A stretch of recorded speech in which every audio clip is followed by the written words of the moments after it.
So I guess the appropriate thing would be to introduce ourselves. Hello, good afternoon, good morning, good evening, wherever you're at watching this. My name is Kevin Lavender Jr. I am the founder and executive director of the Fatherhood Network, which is a global support network for fathers and families based in the beautiful city of Kalamazoo, Michigan.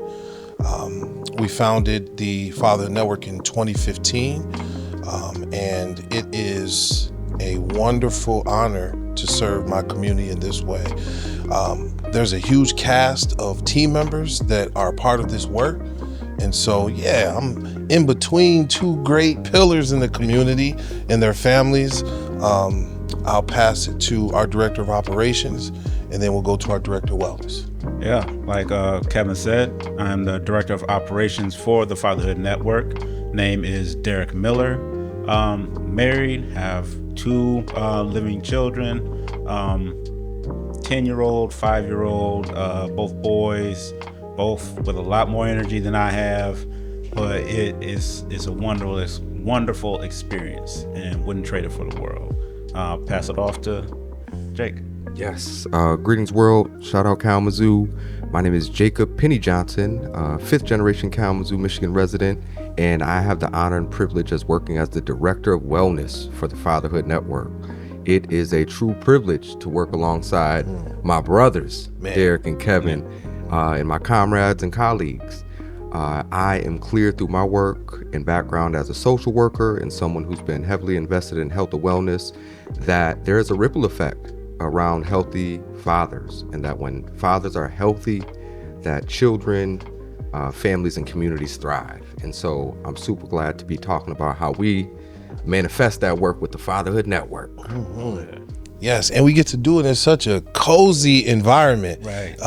Shout out to Dabney for hosting this beautiful space. I've had several great memories in this space. I know you all have as well. Mm-hmm. We've celebrated the holidays here. We've celebrated monumental events in our lives of our families. Yeah. So shout out to Public Media Network for collaborating with Dabney and just for making this happen. So this is great. So there's 24 hours in a day. Why would you spend your time focusing on supporting fathers? What that's a huge why, because we're all fathers. I have 3 daughters. You have a daughter and a son. You have a wife and 2 sons. That requires a lot of time commitment. So why spend your other time focusing on fatherhood? Why is that important? Man, it's important because my son's not always going to be just my son. That's the title he has right now. But one day, if he's lucky, he plays cards right. He'll be a father himself. And even if he's not a father, be someone's partner. And me as his father and, prime example of a father and man in his life, it's important that I be educated, sharpened, so that I can pass that on to him. And we say this to the fathers that we meet with all the time. You can only pass on what you have, So it's my responsibility to get tools, sharpen myself, learn whatever I can so that I can pass it on to them. So that means that I got to take that time after getting off from work to be that father and to provide that support, but also support other fathers, inside the community as we do. Yeah. I hear you, bro. What about you, Jacob? Yeah, man, that's a great question. I'll add on to that. Why? Why I choose this work is multifold, multifaceted. One is, and I should have mentioned this first, because I'm a father. And I remember coming into fatherhood, shout out to my co-parent Melanie and my 2 beautiful children, my 13-year-old daughter Zainab and my 8-year-old son Malik. And I was blessed to be doing youth development work alongside these brothers, Kevin and Derek. And I was clear that I had a lot to learn. And I was privileged to come in contact with a brother like you, Kev, who was already a father. Did I have gray hair then? No. Okay. I think so. Yeah. But the lived experience and understanding that when I was becoming a father, I had, like you said, Derek, a lot to learn just around how to support mom and baby through pregnancy and beyond. But second fold is also my lived experience with my father. that I am grateful to have a father who was present in my life, but who also, through his lived experience as a black man born in Kalamazoo in 1945, and as a individual who was drafted into Vietnam, that his experience as a black man coming of age through the 50s and the 60s and being in Vietnam impacted his role as a father and how he was able to show up for me. And so, you know, there's a term called PTSD, and I see how trauma and stress impact a lot of fathers and families. And so, shout out to the Kalamazoo Promise. I had the opportunity to go to school and study social work, and I just learned more about how our communities are organized around social service support. And it was clear that in Kalamazoo, that we had a huge gap around supporting men and fathers. Wow, shout out to the Kalamazoo Promise. That was one heck of a return on investment. Yes, you know, thank you, Kalamazoo Promise. That's powerful. You know, I'm thinking of all the last 10 years that we've supported fathers and families, all of the barriers that we've seen fathers have to endure, overcome. I'm thinking of the family court. I'm thinking of employment. I'm thinking of housing. I'm thinking of mental health. I'm thinking of parental alienation, which I'm personally a victim and survivor of.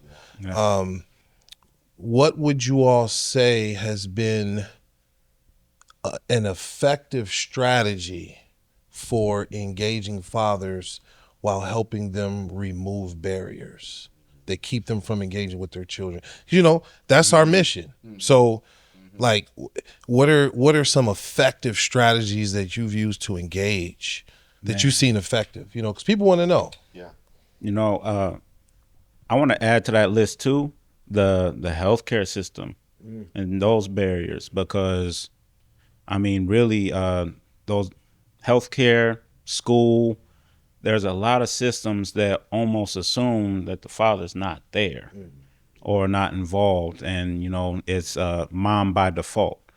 But some of the strategies that we've used to engage fathers is really going to where they are.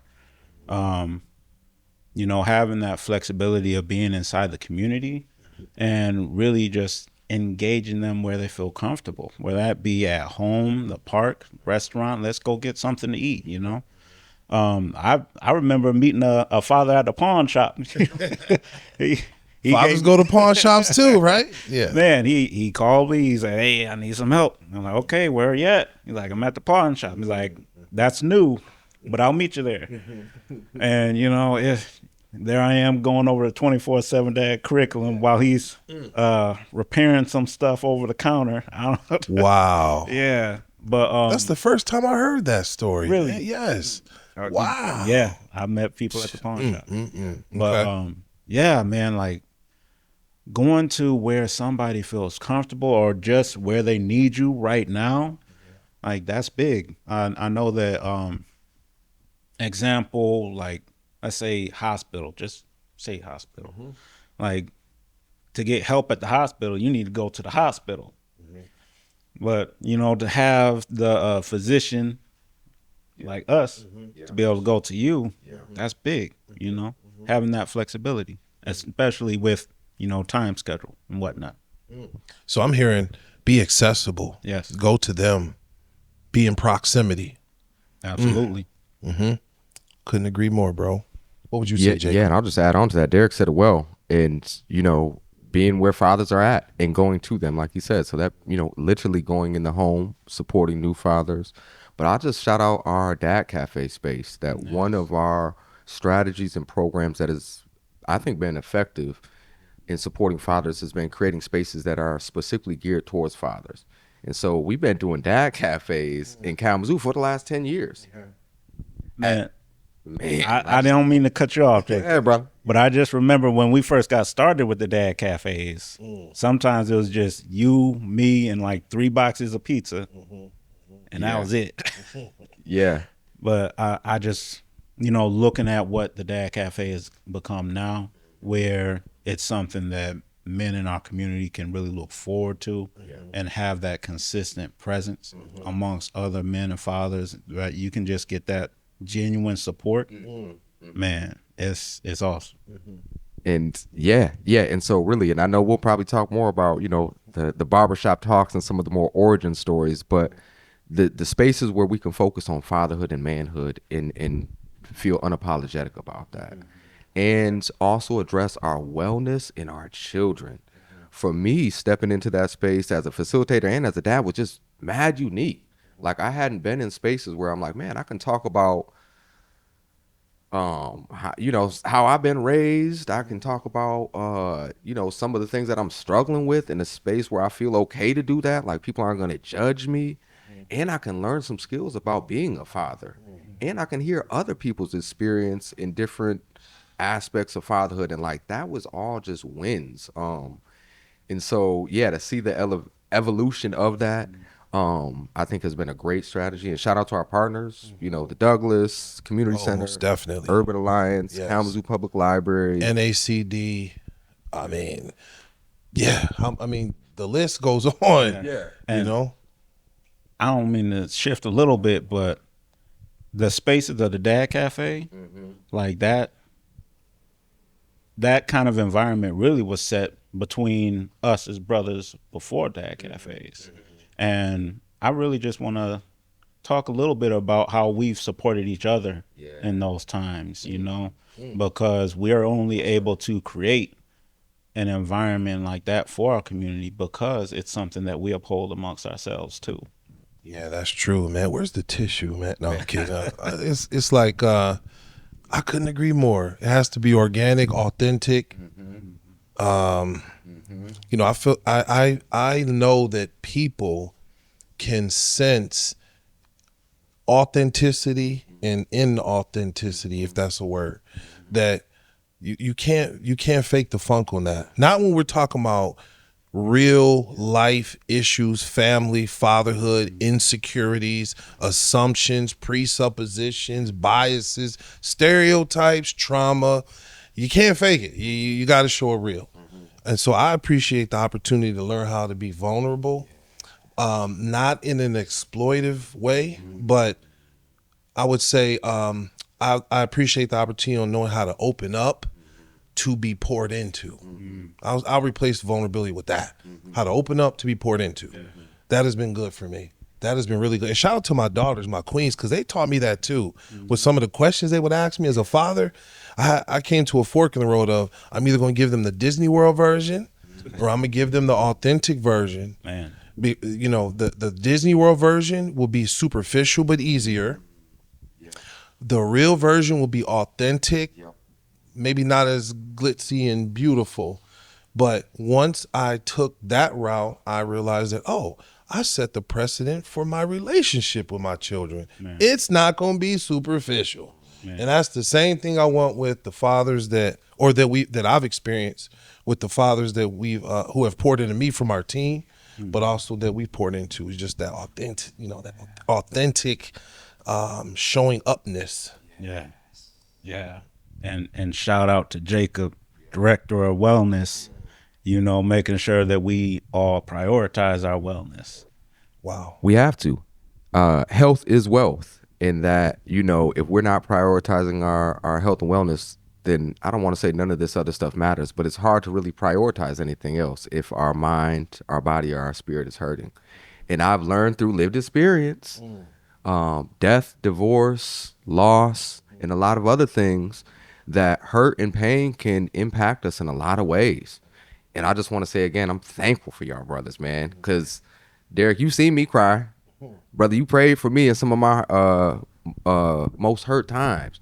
Kevin, you've been there to just kind of, hold me down and support me through it, encourage me, and be an ear to listen to. And I recognize that that's unique, that a lot of men default to isolation when we experience pain, when we experience hurt. And, I've heard Kevin mention that we are more than a program. We're a network. And this idea of being connected to a network, being in relationship with other men and fathers, and just what being in community and relationship can do for our wellness. There's just so much that we could say about that. But I'll just also say, for those who aren't aware, Dad Cafe is one of the programs that the Fatherhood Network offers the community. But it's really, in my opinion, a sacred and a healing space. Like what happens and takes place in the dad cafes is special. Like you mentioned, men being able to open up and be vulnerable and say, hey, here's some things I'm struggling with, but also here's some things I'm celebrating. For us to also focus on parenting, child growth and development. Like that's the crux of it. And there's just so much power when men and fathers can get around and say, how can we be better men and fathers? How can we support the growth and development of our children? Like that's a win for everybody. And it's super special, man. And like you said, man, that's just one of the programs. I'm thinking of another program that we have, the Kalamazoo Black Golf Association, where it combines that wellness, the green space, get outside, be active, but also those course conversations, and shout out to Kev, Man, I'm ready to talk some golf, man. Man, he got me out there. I forgot to tell you, Precious just went out and played some golf yesterday. See, that's what I'm talking about. Man. It's a ripple effect. I knew it. She got the itch now. Man. Yes. So, and that's just another space where we're engaging men and fathers, where it's not just, not to put down being able to sit down and talk, because this obviously is awesome, but being able to go out, be active, joy, experiencing joy. That. And I hate to interrupt you, but it was like a light bulb when you were talking. A lot of our programming around men and fathers could be seen, and we've talked about it as like a fix it type of thing. Like, oh, we are coming in the community trying to fix men. And that's just not what we're doing. We are here to support and empower men and families, period. Like us empowering men is also empowering mothers and families. But a lot of times we look at it through a deficit or just through a program aspect, but the idea that we can incorporate joy through golf into programming and wellness is like joy. And specifically for men and fathers, and specifically Black men and fathers and families, like we've been robbed of joy. And then you add in being a working father in America today, like you lucky if you can experience some joy and wellness. And so shout out to the network and the whole KBGA team, Anthony, Kyle, and folks who are curating spaces for men, for fathers and communities to practice joy and wellness. Well said, sir. Well said. Yeah. No, I'm kidding. I think about the collaborations. Eastern Hills Golf Club. Yes. When we came with them with this idea of a league and the intentionality on wellness, on the intersection of social connections, drawing from the 5 protective factors, adding the layer of wellness, and then what you introduced us to, which is less screen time, more green time. That I love that. Yeah. That's very Muhammad Ali-esque as far as poetic. That simple to the point. Yeah. So they were like, absolutely. Absolutely. Like what can we can say that our community values fatherhood. Folks are inviting us into their spaces, having initiatives where media can capture the narratives. Yes. The philanthropic community, investing, understanding the importance that the family is the primary institution of our community, the fundamental. Yes. So it feels good to live in a community that values fatherhood. Eastern Hills showed that, and a variety of others. But I just want to highlight that, we can have an idea, but the idea needs to be resourced. The idea needs to have some gas behind it. Yeah. It needs to have a setting to be facilitated in. And so when I think of the network, I'm just thinking about how very grassroots it began, but how it continues through the speed of trust, through the power of relationships. Yes. That's beautiful. Yes. That's beautiful. I love that. I just got goosebumps. Bro, I love how you said it. And Derek, I know you had something too, but I felt like it's worth, Kevin, I don't mean to put it on, but to talk a little bit about the origins, you know what I mean? In the birth of the Fatherhood Network. And, you founded this through your lived experience.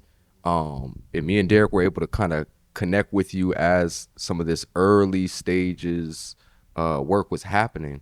But to look at those grassroots beginnings and 10 years later where we're at now is truly amazing. It's a not to toot our own horn, but it's a work of steadfastness, keeping the head down, not looking for pats on the back, but doing the work that we feel we're called to do, which is supporting fathers and families. But I'm wondering if you could just speak a little bit to how you popped it off, bro. Yes. Like, what? Yeah, Man, beauty from pain, brother. Beauty from pain. Yeah. Beauty from pain. As a father, so I've been a father in the context of a single father, as in the context of a married father, and in the context of a divorced father. I have 3 beautiful daughters, currently 22, 18 and a half. She'll be 19 on May 22nd, and a 17 and a half year old. And I co-parent with 2 mothers, and they are wonderful as well.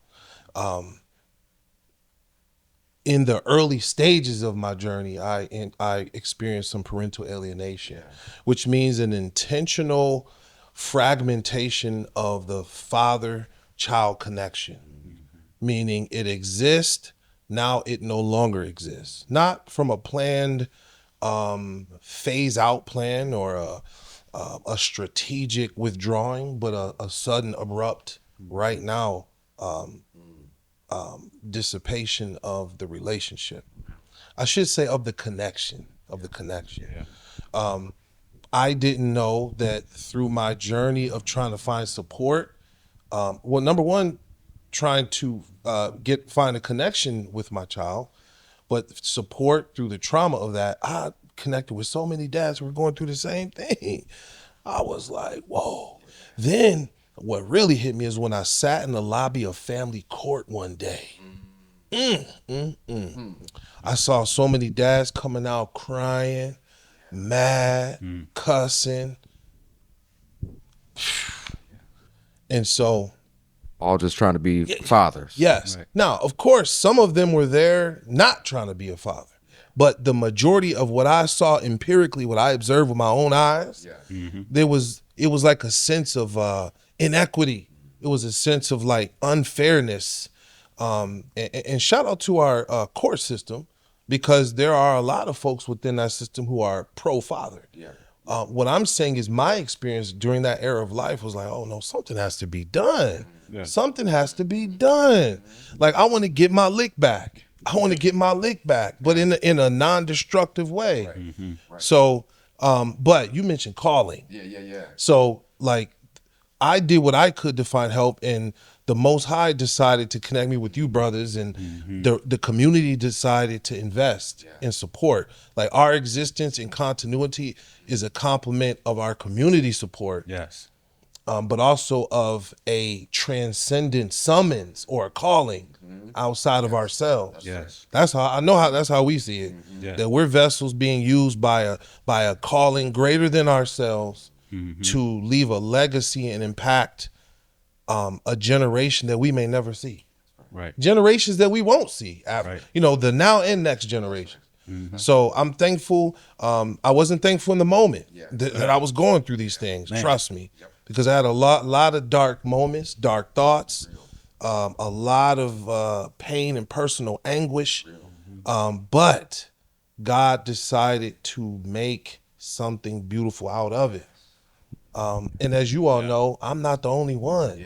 Man. And so, I'm thankful for that. But certainly there's more work to be done. I'm thankful that I have a healthy relationship with all 3 of my children. I'm thankful there was a reunification. I'm thankful that I was alive to live to see it. You see what I'm saying? Yeah. Because there were times where I didn't know if I would be. Yeah. Okay, so we could talk about a lot, right? But if you had a lasting thought around fatherhood, what would it be? If you wanted to leave a lasting thought, like in like a 30 seconds or less type of fashion. Yeah, this is a book by Jerry Trello, but fatherhood is sacred. That, fatherhood and motherhood and parenting is literally a sacred act. That we have been fathering and mothering since the beginning of creation or the beginning of time. And so if we have the honor and privilege of assuming that role of a parent or a father, it's important that we lean into that the fullest we can, but also acknowledge that there's no such thing as perfection. That this work of supporting fathers isn't a guarantee of perfection, isn't a guarantee that your child will succeed and thrive. And also that for those of us who maybe didn't come up with a father that was super engaged in our life, that's not an end all be all either. Right. And so the main takeaway is the more that we can support fathers and being healthy and engaged, the healthier our families and communities will be. That's solid. D, what would you go now, Andy? Man, you got me soul searching. I'm trying to get that. But it's kind of similar to what Jacob said, where, earlier in our conversations, you had mentioned narratives. So there's a lot of narratives and everything out there, but the narratives that I've encountered through our work and working with fathers is that most fathers want to be there. Most fathers might not have been equipped with knowledge to know how to handle these different situations, with support for when they were scared of these different situations, or just not knowing how important their presence contributed to their children. Some retreated out of fear. Some were like, man, I can't support them in the way that I want to. And it's like, I think I can boil it down to, man, your kids spell love Time. They want you.